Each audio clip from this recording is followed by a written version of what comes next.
আসসালামু আলাইকুম, সবাই কেমন আছেন? আশা করছি সবাই অনেক ভালো আছেন। তো আজকের ভিডিওটা শুরু করছি এখান থেকে। এর আগে আমি একটা রিল আপলোড করছিলাম, হয়তো আপনারা দেখছেন কিনা সবাই, যে আমার মেয়ের একটা অনুষ্ঠান করছিলাম। আমার অনেক ইচ্ছা ছিল অনুষ্ঠানটা করার, তো সেই ভিডিওটাই আপ টু আপ আমি আপনাদের সঙ্গে শেয়ার করব। একদিনে চাইলেও তো এত ভিডিও দেওয়া যাবে না, তো আমি ছোট ছোট ক্লিপ করে আপনাদের সাথে শেয়ার করব। এখানে আমার মেয়ের কিছু শ্যুট নেওয়া হচ্ছিল। আসলে ও তো অনেক ছোট, আর ক্যামেরাম্যানকে বলা হয়েছিল যে আপনি সবসময় ওর ভিডিওটাই বেশি করবেন, আর এভরিথিং যা কাজ হচ্ছে সেগুলো একটু ফলো করবেন। তাই আমার মেয়েকেই সবসময় ক্যামেরাতে রাখে, বাট আমাকেও যেখানে ধরতে পারে চট করে একটু শ্যুট নিয়ে নেয়। তো আমি কোনো সময় রেডি ছিলাম না, বুঝতেই পারছেন, বাড়িতে যেহেতু অনুষ্ঠান সেভাবে প্রিপেয়ার থাকা সম্ভব না। এগুলো যায় শহরের দিকে থাকা যায়, কিন্তু গ্রামে গেলেই বোঝা যায় যে আমরা কি খ্যাত হয়ে যাই। জাঁকজমক পোশাক, সেজেগুজে থাকা চাইলেও করা পসিবল হয় না গ্রামে।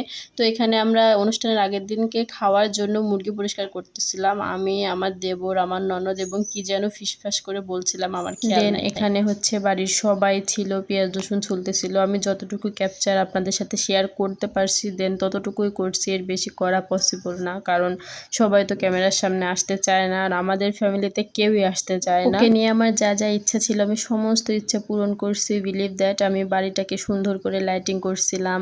এগুলো অনুষ্ঠানের আগের দিন সবাই আসবে, তাদের খাওয়ার জন্য ব্যবস্থা করা হচ্ছিল। মুগ ডাউল রান্না করা হয়েছিল ডিম দিয়ে, কালার ডাউল, তারপরে মুরগির মাংস, অনেক কিছু ব্যবস্থা ঈদের, মানে আমাদের যেহেতু অনুষ্ঠানটা ঈদের পরের দিন হয়, তো এগুলো আমাদের ঈদের দিনকেই করতে হচ্ছিল। আর অনুষ্ঠানটা ঈদের পরের দিন করার রিজন হচ্ছে আমাদের ছুটি খুব কম সময়ের জন্য ছিল। আপনাদের ভাইয়ের ছুটি খুব একটা থাকে না, তো ঈদের পরে একটু ছুটি পাই, সেই জন্য ঈদের পরের দিনই করার। এটা ছিল আমাদের অনুষ্ঠানের গরু। এটার ওজন প্রায় 4.5 মণ ছিল। এখানে ওরা দুই ভাই প্রচুর গল্প করতেছিল, আমার দেবর অ্যান্ড হচ্ছে আমার হাজব্যান্ড।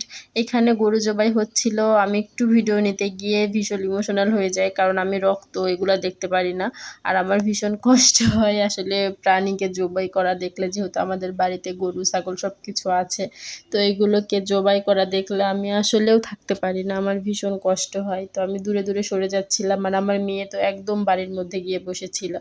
দেন তারপরের দিন সকাল হয়ে যায়। আমরা সারা রাত কাজ করি, ভুঁড়ি পরিষ্কার করা, এই সেই, সারা রাত ঘুমাইনি। ফজরের আজানের পর আমি শুয়ে পড়ি। দেন এদিকে 8টা বেজে যায়। এগুলো কখন হয়েছে আমি নিজেও জানি না, সো ভিডিওতে দেখছি আর কি। আর আপনাদের ভাইয়া তো আমাকে ডাকতেও দেয়নি, যেই ডাকতে গেছে বলছে ওকে ডেকো না, ও একটু ঘুমিয়ে নিক। আমি মেবি 8টা পর্যন্ত ঘুমাইছি। আসলে সকালের খিচুড়ি হয়ে যাওয়ার পর অনেক মানুষের খাওয়া হয়ে গেছিল। দেন তারপরে আমি উঠছি, উঠে দেখি অনেক সকাল হয়ে গেছে।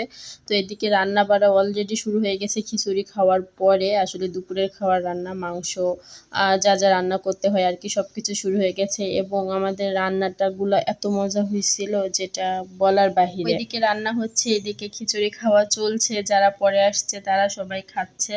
কিন্তু আমার খুবই খারাপ লাগছে কিছু কিছু জিনিস, যে মানে বাড়ির সবাই খাওয়া দাওয়া হয়ে গেছে, আমি খাইছি কিনা বা কিছু, আমি কিন্তু এতক্ষণে উঠে পড়ছি অলরেডি, আমাকে কেউ একবারও ডাকেনি। এখানে আমার ভাই আর হচ্ছে আমার ভাসুরের ছেলে, চাচাতো ভাসুরের ছেলে খাচ্ছিল, কিন্তু আমার আম্মু আর আমার নানি যখন খাইতে আসে তখন আমাকে না নিয়ে তো বসবেই না। আমি বারবার বলছিলাম পরে খাবো, তারা কিছুতেই শুনছিল না, বারবার বলছিল।